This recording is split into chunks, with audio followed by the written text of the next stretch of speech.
This is the story of a boy who dreams of becoming something big. He wants to be rich and envies the rich people living around him. He decides that he is going to get into a university where only rich people's kids are able to take admission. He is adamant about getting into that university despite the fact that he is not rich. Let's see how he goes about it. Welcome to Movie Recall. In today's video, we will be going through the 2019 movie The Perfect Date. It's time to recall. Let's get started, turn on subtitles, and spoilers ahead. The movie starts and we see a boy named Brooks Rattigan. He is a very ambitious boy who aims at becoming something big in his future. He is, however, financially weak and cannot support himself. He is a high school senior with dreams of getting into Yale, while his father Charlie wants him to go to the University of Connecticut, which offered Brooks a full scholarship. He respects his father a lot and is inspired by him because there was a time when he used to be a famous writer. The boy wants to pursue his dream and make the world a better place. His best friend's name is Murph, who is always supportive of him. Murph knows his way around apps, and while he works on developing them, Brooks helps him with it. The two of them work at Subway together. Brooks writes an essay and presents it to the counselor at his school. He asks her to forward it as it is his only shot to get into the university he desires. The woman takes a look at his essay and tells him that if he wants to get into Yale, he is going to have to do much more and better than that. Brooks takes the woman's advice and gets out of there. When he goes out, he looks at the cars of his rich classmates and dreams of having it all one day. When he gets home, his father tells him the same thing, saying they're not going to be able to afford Yale, so he should just go to Connecticut. He gets upset and leaves for work. There, he asks Murph what theme he should focus on while writing the essay, and his friend suggests to write about his mom abandoning him. It turns out that Brooks' mother left him when he was just a kid. He gets sad thinking about it, but gets back to the problem at hand. Brooks' classmates come to the store and a boy named Reese mentions how he hates being his cousin's partner in a dance. He expresses that he is not interested in her at all and wants to spend the night with his girlfriend. He tells the other boy how his uncle, the girl's father, is even paying him a nice amount of money to take her to the dance. Brooks has been eavesdropping on the whole conversation and goes on to offer the boy to let him go on a date with the girl if he does not want to go. Reese is a little weirded out by the idea and the offer at first, but then Brooks says that if he's willing to give him his car and the money, of course, only then is he going to take out the girl. Reese now understands that it is actually about the money and agrees. He then gives Brooks the keys to his car. Brooks is really happy to drive a luxurious car like that, and he is even more excited about the money. His best friend is, however, suspicious and goes on to point out that it is a bad idea, but Brooks tells him to calm down as he's just helping out a girl by taking her on a date. He plans that he is going to do as the girl demands. When he gets to the address, he is welcomed by a man who is seemingly intellectual and definitely rich. When Brooks walks in, he hears a girl yelling upstairs and a woman walking downstairs complaining that her daughter is refusing to wear heels. Brooks is a little confused at this, and then a girl makes her way downstairs wearing combat boots. The boy introduces himself, only to get insulted by the girl. As they hit the road, we learn that Celia is somewhat rude and goes on to tell Brooks to drop her at a bookstore cafe and pick her up after a couple of hours.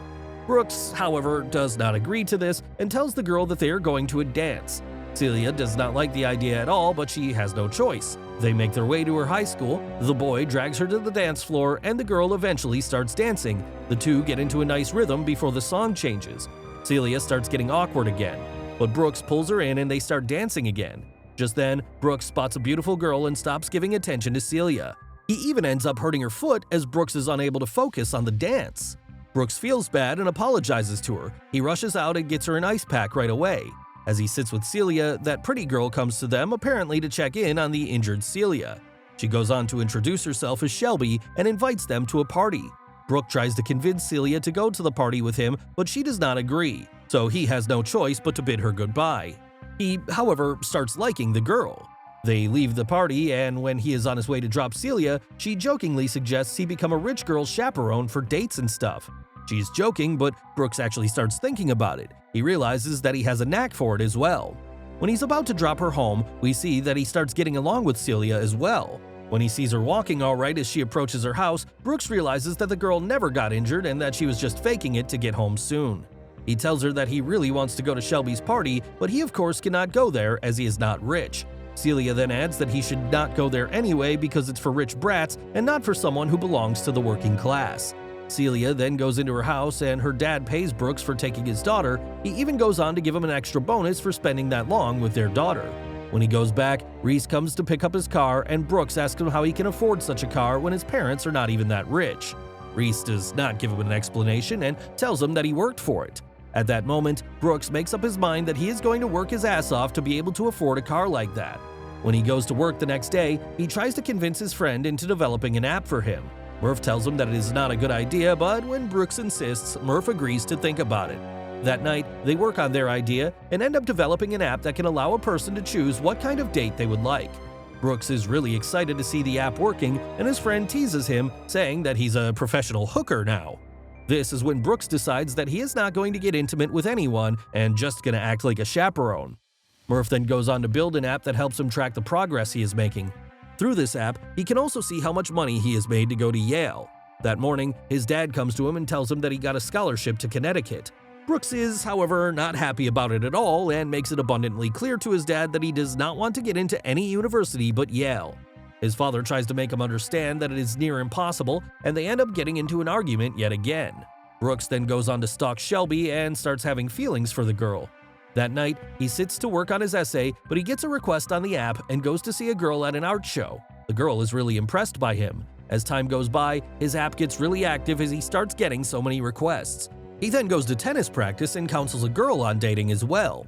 Whenever he goes on a date, he makes proper research and always impresses his clients with his performance. Within no time, he is everywhere. He is going to the dance parties, games, and stuff. He has no time for himself anymore. He is always on his phone as he continuously gets requests from the girls to take them out. He starts making a lot of money, and he is happy about the fact that he can study at Yale now. One morning, he receives a call from Celia, who tells him that she needs him as she wants to make her crush jealous. She tells him that she wants to go to Shelby's party, and this is exactly what he wants, so he says yes to it right away. As they talk, he also tells her about his app and goes through the whole plan. At night, they go to Shelby's house, and Brooks is taken aback by how big her house is. When they get to the party, Shelby welcomes them. When Brooks is about to tell her where he lives, Celia interferes and tells her that Brooke is a really rich guy and goes on to add that he lives in a wealthy neighborhood known as Darien. Well, in truth, he belongs to the working class Bridgeport. This is when Celia's crush Franklin shows up. When Celia tries to go away, Brooks drags her with him and goes down to talk to Franklin. When Brooks sees that the two are hitting it off, he leaves looking for his own crush. Shelby comes to him and starts talking to him. He is having the time of his life. Shelby is now convinced that Brooks is actually a rich guy, and Brooks keeps playing along. After a while, Brooks gets back to Celia and asks her how it is going with her and Franklin. She's thrilled as she goes on to reveal that they are going on a date soon. As they share a cup of ice cream, they come up with a plan. They decide that they are going to stage a fake breakup that will make it easier for Celia to go on a date with Franklin, and it'll help Brooks get Shelby's sympathy as well. Brooks is really excited as he tells Celia that he has two wishes now. One is going to Yale and the other is going out with Shelby. Celia tells him that her dad is friends with the president of Yale and that she will ask her dad to speak to him for Brooks. Brooks tells her that he is really grateful. When Brooks goes to work the next day, he notices that Murph is a little out of sorts and he does not seem to be in a good mood. Upon being asked, Murph tells him that he does not feel like they are best friends anymore as they get to spend so little time together. Brooks tells him that he is sorry and that they're going to be spending a lot of time together real soon. The next day, Brooks goes to a rich girl's house and receives a call from Celia, who tells him that her dad set up a meeting for him with the dean of undergraduate admissions. At the meeting, Brooks acts fake but does impress the dean. Celia, on the other hand, is extremely disappointed in him and tells him that he should have been himself. Celia goes on a date with Franklin but realizes that he is not the man for her, and at another party, Celia and Brooks pretend to break up. They break up, but Celia actually starts liking Brooks. Following the breakup, Shelby kisses Brooks and asks him to accompany her to her school formal. The two find it difficult to relate to one another and struggle to hold a conversation. At the formal, Brooks sees Leah, a girl who had used his app to practice dating. She reveals all about Brooks's app to Shelby, who is offended and disgusted by the theme of Brooks's app. He reveals to Shelby that he is not from the wealthy town that she believes he is from and that he needs the money to go to Yale. She calls him a liar and leaves. Brooks approaches Celia, who was also at the dance. She declines his offer to dance and says that she is not a backup. He returns home and talks to his dad about what's been going on in his life. His dad reminds him that nobody truly knows who they are and admits to Brooks that he is proud of who his son is becoming. Brooks decides to accept UConn's offer because if he has to pretend to be somebody else to go to Yale, he doesn't want to go.